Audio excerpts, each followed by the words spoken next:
तो बच्चों यह फर होता है फ्लैग। क्या होता है? फ्लैग। फ्लैग। और यह वैसे ही बनता है ना? Yes ma'am. चलिए, तो यह फर फ्लैग होता है, तो इसीलिए हम लोग फ्लैग बनाना यप से ही सीखेंगे। देखिए हमने यप बनाया और यप से इस तरह फ्लैग बनाना शुरू किया। फ्लैग बनाना शुरू किया ना? Yes ma'am. बीच में तीलियां बनाई, बीच में तीलियां भी बन गई। उसके बाद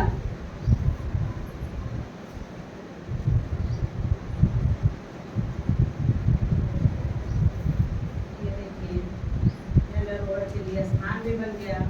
उसके बाद यहाँ की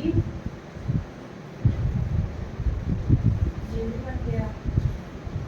उसके बाद ये फ्लैग की रस्सी बन गई। बन गया ना फ्लैग? Yes ma'am. ये क्या है? फ्लैग। फ्लैग मीन्स झंडा। झंडा या तिरंगा झंडा।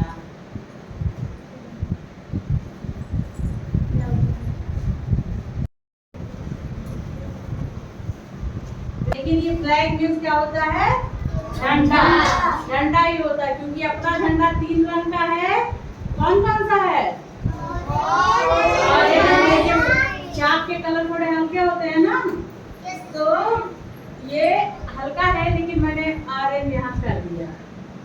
ठीक, ग्रीन बोर्ड पे है इसलिए ऑरेंज और ठीक नहीं आ रहा है। ये हो गया ऑरेंज, और बीच में क्या रहता है? वाइट। वाइट मतलब सफेद। बीच में सफेद रहता है। और ये बीच की तीली किस रंग की होती है? नीली होती है। और नीली चाक अपने पास है नहीं, तो इसलिए इस तीली को आप समझिए कि बीच की तीली नीले रंग की होती है। और नीचे कौन सा कलर होता है? ग्रीन कलर होता है, हरा। ठीक है, तो ये झंडा तैयार है ना? Yes ma'am. और फ्लैग मीन्स क्या होता है? झंडा। झंडा। फ्लैग मीन्स होता है झंडा। और अपने झंडे को क्या कहते हैं? तिरंगा। तिरंगा क्यों कहते हैं? क्योंकि ये 3 रंग का है। 3 रंग का तिरंगा है। ऊपर हो गया केसरिया। क्या हो गया? केसरिया। ऊपर रंग है केसरिया। केसरिया किस चीज का प्रतीक है? त्याग का, बलिदान का प्रतीक है केसरिया। बीच में हो गया सफेद, मतलब वाइट। सफेद शांति का प्रतीक है। किसका प्रतीक है? शांति। शांति का प्रतीक है। और नीचे हो गया हरा। हरा किस चीज का प्रतीक है? हरियाली का प्रतीक है। किसका है? हरियाली। हरियाली का प्रतीक है। तो तीनों रंगों का मतलब पता चल गया। और ये बीच में जो हमारा चक्र होता है, ये अशोक चक्र होता है, और ये नीले कलर का होता है। पता है? Yes ma'am. ठीक। और ये बन गया झंडा। देखो यप से फ्लैग होता है, यप से ही हमने झंडा बनाया। बहुत आसान सा तरीका बताया आप लोग को। और झंडा बन गया। फ्लैग आप लोग इसकी स्पेलिंग भी जान लिए ना? Yes ma'am. फ्लैग की spelling FLAG। Flag. Flag means झंडा, और अपने झंडे को कहते हैं तिरंगा। ठीक है, सबको पता हो गया? Yes ma'am. चलिए, धन्यवाद। बच्चों, ये जो आप झंडा देखते हैं, अपने देश का झंडा तिरंगा, ऐसे ही हर देश का अपना झंडा होता है। झंडा को ध्वज कहते हैं। क्या कहते हैं? ध्वज। तो प्रत्येक राष्ट्र का अपना एक ध्वज होता है। ठीक है, प्रत्येक राष्ट्र का अपना एक ध्वज होना उस राष्ट्र के लिए आवश्यक होता है। उस राष्ट्र का प्रतीक होता है। उस राष्ट्र के गौरवपूर्ण इतिहास को बताता है। क्या बताता है? गौरवपूर्ण इतिहास को बताता है हर राष्ट्र का। देखो, जैसे आप लोग देखे होंगे कि भारत का झंडा अलग है, पाकिस्तान का अलग है, ऑस्ट्रेलिया का अलग है। हर राष्ट्र का अपना एक, जैसे हम लोगों को अपने राष्ट्र का ध्वज तिरंगा सारे झंडों में सबसे अच्छा लगता है, ऐसे हर राष्ट्र के लोगों को अपना झंडा अच्छा लगता है। लगता है ना? Yes ma'am. हाँ, तो ये जो झंडा हम लोग देखते हैं कि अपना तिरंगा झंडा जो है, राष्ट्रीय ध्वज जो है, इसके पीछे एक बहुत लंबा इतिहास है। और वो इतिहास जो है क्रांतिकारी तरीके से है। इस झंडे तक पहुंचने के लिए, इस आज़ादी तक पहुंचने के लिए बहुत से लोगों को अपना बलिदान देना पड़ा था। बहुत से लोग अपने जान पे खेल के इस देश को आज़ाद कराए थे, तब आज हम आज़ादी की सांस ले पा रहे हैं। नहीं तो हम गुलाम थे। किसके गुलाम थे? अंग्रेज़ों के गुलाम थे। अंग्रेज़ जो थे वो हमारे देश में आते थे और हमारे देश के राजाओं में, पहले राजा होते थे हर जगह के ना, तो हमारे देश के राजाओं में आपसी फूट डालते थे और आपसी फूट का फ़ायदा उठाकर वो एक एक राज्य पर अपना कब्जा करते थे। तो ऐसे करते करते अपने देश को अंग्रेज़ों ने गुलाम बना लिया था। हमारा देश गुलाम हो गया था ना, पता है सबको? इस गुलाम देश से, गुलाम भारत से आज़ाद भारत बनाने के लिए बहुत सारे लोग, जिनके हम नारे लगाते हैं, महात्मा गांधी, पंडित जवाहरलाल नेहरू, भगत सिंह, चंद्रशेखर आज़ाद, रानी लक्ष्मीबाई, कितनों के नाम गिनवाए हम गिनवा नहीं पाएंगे जितने लोग थे इस आज़ादी की लड़ाई में। वर्तमान जो राष्ट्रीय ध्वज है, जो हमारा तिरंगा है, वो 22 जुलाई 1947 को स्वीकार किया गया। स्वीकार किया गया का मतलब होता है ये जो तिरंगा है हमारे देश का तिरंगा, हमारे राष्ट्र का ध्वज इसी तरह रहेगा, ये कंफर्म किया गया था। कब कंफर्म किया गया था? 22 जुलाई 1947 को। ठीक है। जो हमारा ये राष्ट्रीय ध्वज होता है बेटा, तिरंगा जो होता है, इसको हम लोग ऐसे ही चाहे जैसे बना देते हैं ना, बस उसका शेप दे देते हैं झंडे का। लेकिन जो ये झंडा बनता है, जो ये राष्ट्रीय ध्वज बनता है, ये 3:2 का होता है। 3:2 के अनुपात का 3 रंगों वाली समान चौड़ाई की समांतर पट्टियाँ होती हैं। 3:2 में ये झंडा होता है। और ये तो जो तीनों रंग होते हैं, तीनों पट्टियाँ होती हैं 3 रंग की, ये बिल्कुल समान होती हैं, उतनी ही लंबाई उतनी ही चौड़ाई की होती हैं। आ रहा समझ में? ये झंडा 3:2 के रेशियो में होता है और इसकी तीनों पट्टियाँ बराबर होती हैं। सबसे ऊपर क्या होता है? केसरिया रंग होता है, ऑरेंज। सबसे ऊपर केसरिया रंग होता है, जो साहस और बलिदान का प्रतीक है। मैंने बताया ना, केसरिया रंग बलिदान का प्रतीक है। तो सबसे हमारे राष्ट्रीय ध्वज का जो सबसे ऊपर का भाग है, वो त्याग और बलिदान का प्रतीक है। जो केसरिया रंग है वो हमें त्याग और बलिदान सिखाता है। बीच में सफ़ेद रंग जो है वो हमारे शांति के लिए है, हमारी सच्चाई के लिए, हमारी पवित्रता के लिए है। किसके लिए है? सफ़ेद रंग जो है सच्चाई, पवित्रता और शांति का प्रतीक है। ठीक है। सबसे नीचे का रंग हरा है। कौन सा रंग है? हरा। हमारे राष्ट्र की संपन्नता एवं संपदा को प्रदर्शित करता है। हरियाली को, राष्ट्र की संपदा को और राष्ट्र की किसको? संपन्नता को प्रदर्शित करता है।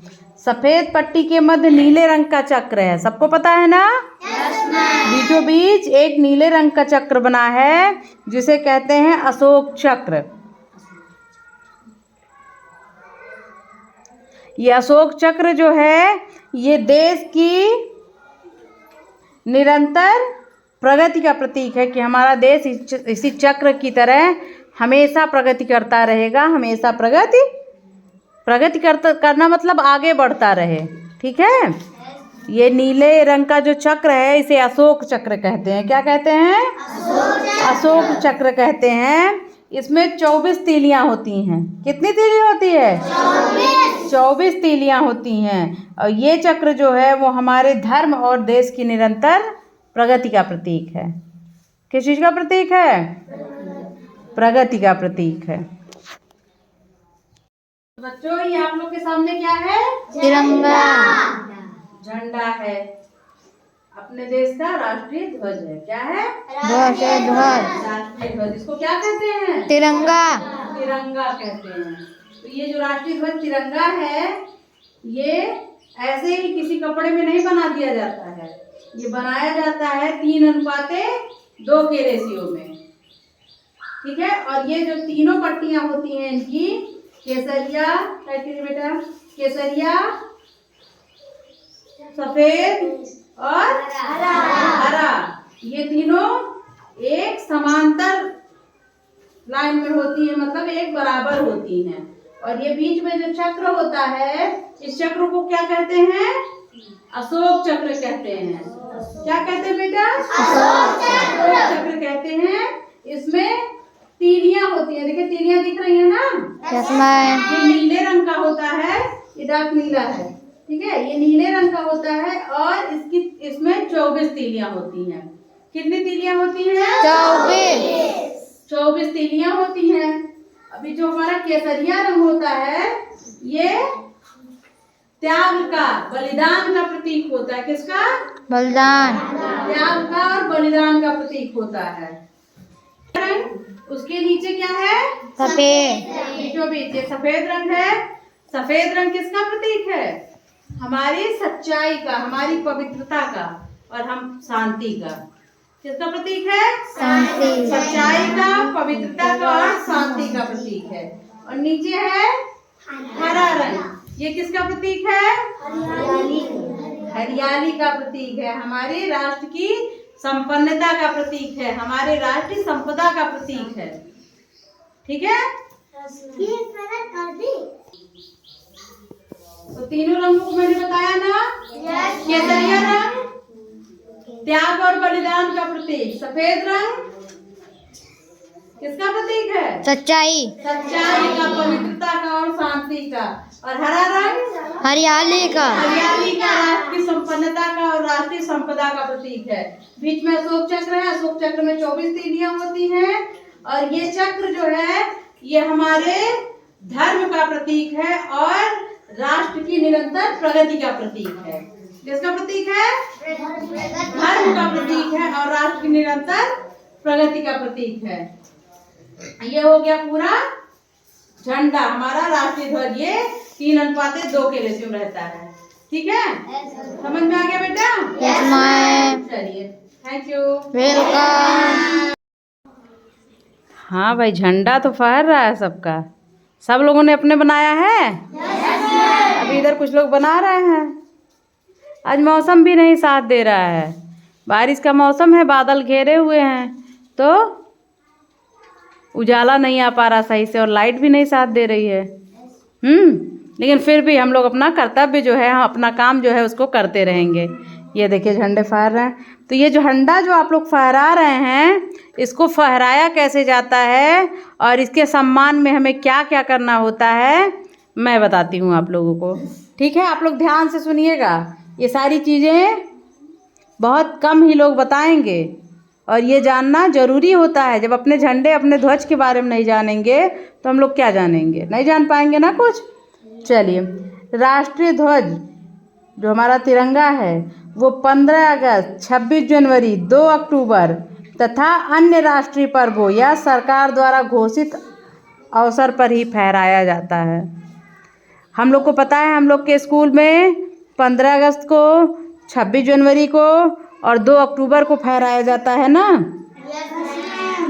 अगर सरकार ने कोई राष्ट्रीय उत्सव घोषित कर दिया, जैसे हर घर तिरंगा हुआ और इस तरह के, तब फहराया जाता है।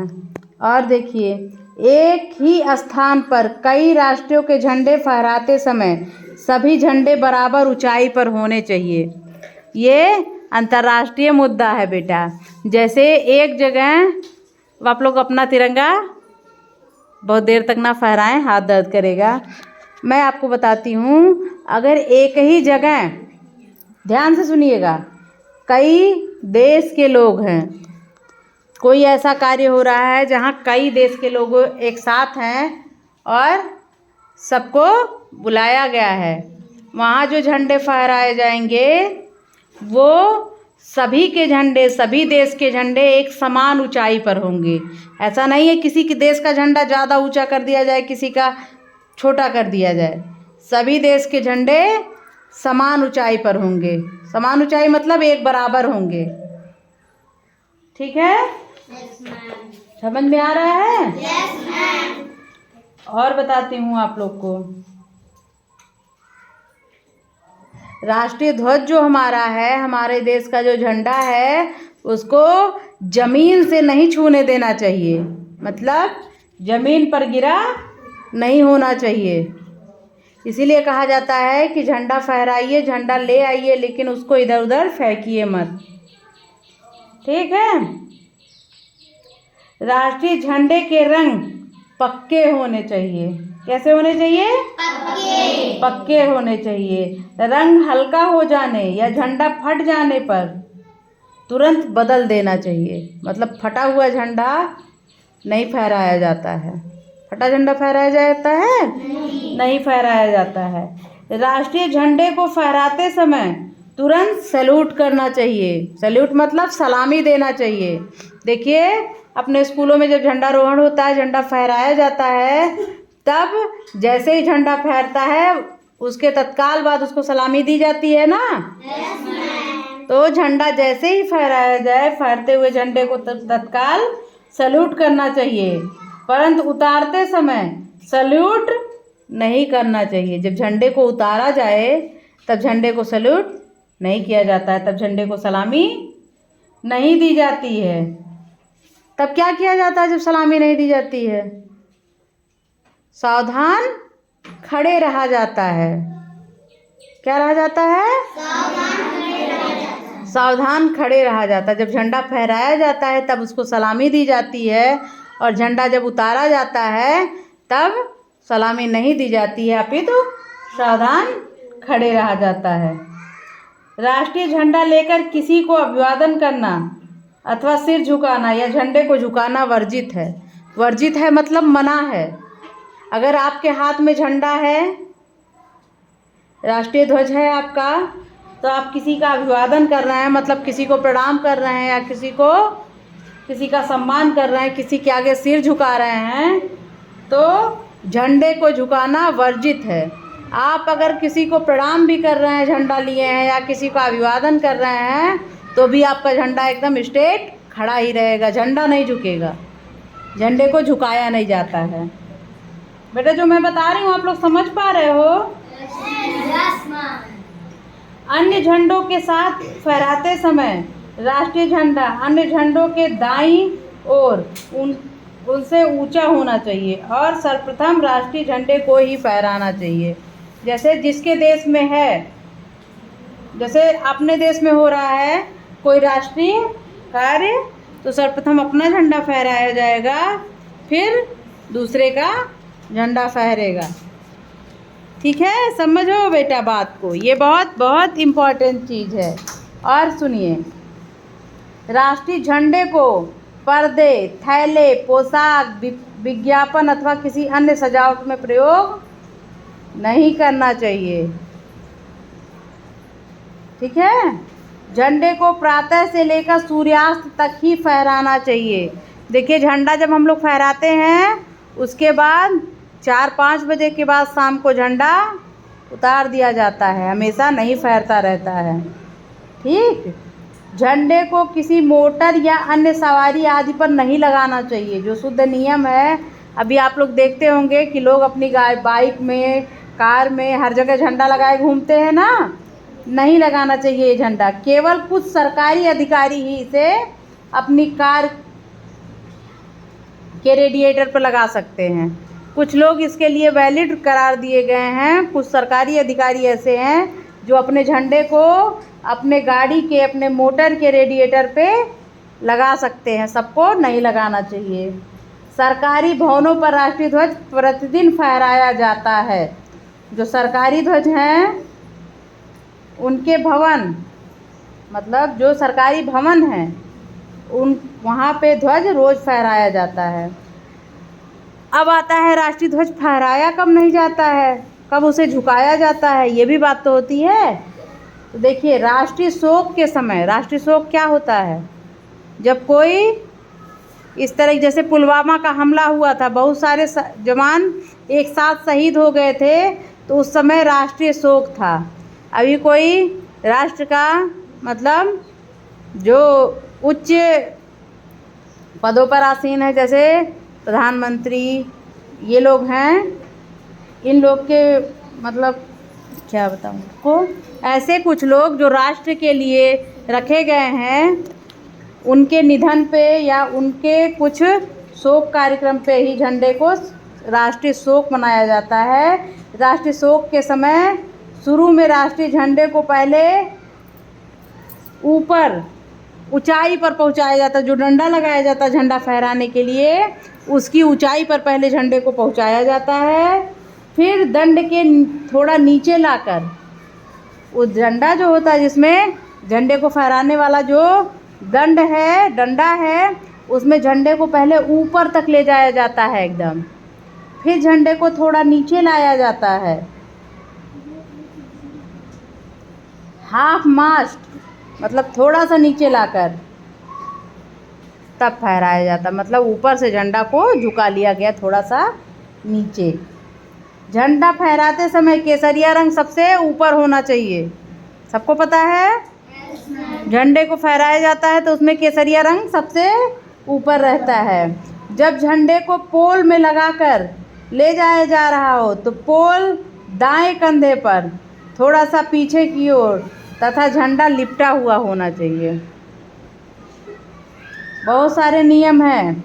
राष्ट्रीय झंडे को फहराते समय शीघ्रतापूर्वक उसे ऊपर चढ़ाना चाहिए और उतारते समय धीरे धीरे उतारना चाहिए। जब हम झंडे को फहरा रहे हों तो हमको एक झटके में मतलब बहुत तेज़ी से उसको ऊपर ले जाना चाहिए, और जब उतारा जाता है तब उसे धीरे धीरे उतारा जाता है। उम्मीद है आप लोग समझ पा रहे होंगे। ये बहुत बड़ी बड़ी बातें हैं। बड़ी बड़ी बातें मतलब बहुत, जो कहा जाता है छोटी छोटी मगर मोटी बातें, जो बदला ही नहीं जा सकता। ये हमेशा यथावत ऐसे ही रहेगा नियम। तो ये हैं राष्ट्रीय ध्वज को फहराने के नियम और उनके सम्मान के नियम। अभी आप लोगों को नहीं समझ में आ रही हैं, आप लोग छोटे हैं बेटा, लेकिन जो चीज़ें ये सब बताई गई हैं, ये चीज़ें जाननी चाहिए हम, क्योंकि हम इस राष्ट्र के नागरिक हैं, तो इस राष्ट्र के ध्वज के बारे में हमें जानना बहुत ज़रूरी है।